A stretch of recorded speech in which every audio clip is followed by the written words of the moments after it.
I'm standing with Johnny Bananas down at Pino's Hey! Market. I'm going to make a gnocchi today, but before I start, I want to come talk to Johnny about the right potatoes to use. I like to use a really floury potato, which will have a high starch content, which will allow me to use less flour, which will mean for a lighter gnocchi. Which ones are we looking at? I suggest Dutch cream, then the I'll show the colour inside. So what I'm going to do with these, Johnny, is actually normally with gnocchi, you cook the potato in water, which will then take on a lot of moisture. I'm going to bake these, which will actually release a lot of the moisture out of there, concentrating the potato and the starch concentrate in there as well. Beautiful, yum! I think I'll come over your place. Yeah. You can taste it after, let's do it. I've cooked these potatoes in an oven on 280 degrees for about 30 to 40 minutes. They're nice and soft. I tested to make sure they're cooked by putting a knife into the middle. It can pierce really, really easily. They're cooked all the way through, and I've cooked them in the oven to actually remove a lot of the moisture, which will allow us to use less flour when making the gnocchi, which will result in a much lighter, fluffier gnocchi.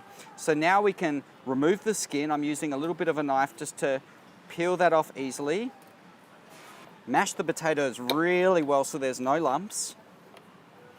You can add the egg into the potato, a pinch of nutmeg, some finely grated Parmesan cheese, and start with just a little bit of flour. I'm using 00 flour. Use your hands to start to bring all this mixture together, and it should come together into a dough pretty easily. Dust a clean work surface with flour. Dough comes out. You can really carefully just knead this a little bit. We're more so just bringing this together rather than kneading it too hard. We don't want to work the gluten within the flour too much and make a tough gnocchi. So once that comes together into a ball, you can start to roll it out. And from here,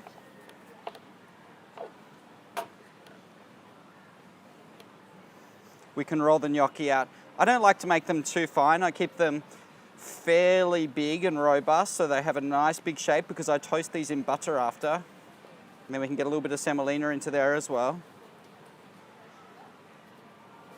And then we can start to cut these into gnocchi. After I've chopped them, I like to give them a little bit of a pinch just to sort of puff them up a little bit. Add some butter into a non-stick pan on a low to medium heat. And then I've got some boiling salted water here, and gnocchi can go in. We don't need to cook these guys for too long because it doesn't have that much flour in there. Ultimately, you're cooking gnocchi to cook the flour out. The potatoes are already cooked. Let's put that back on to bring it up a little bit. You can lift the gnocchi out a couple at a time. I generally don't put them onto a sieve because they're very delicate and I find they'll really crush. So I want them to keep their shape and form. So just be really gentle. Slotted spoon is awesome, giving them a little pat down on a tea towel just to remove any excess moisture. And then I'm putting them straight into this hot butter, which will actually toast them up after and give them a beautiful sort of crusty outer at the same time. Sage can go in.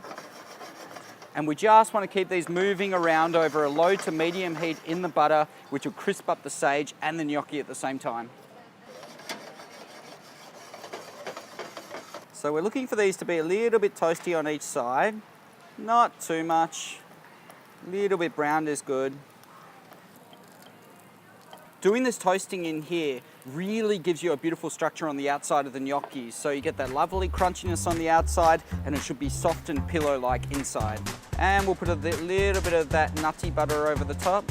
You can finish with just a little bit of freshly grated Parmesan, and that's it.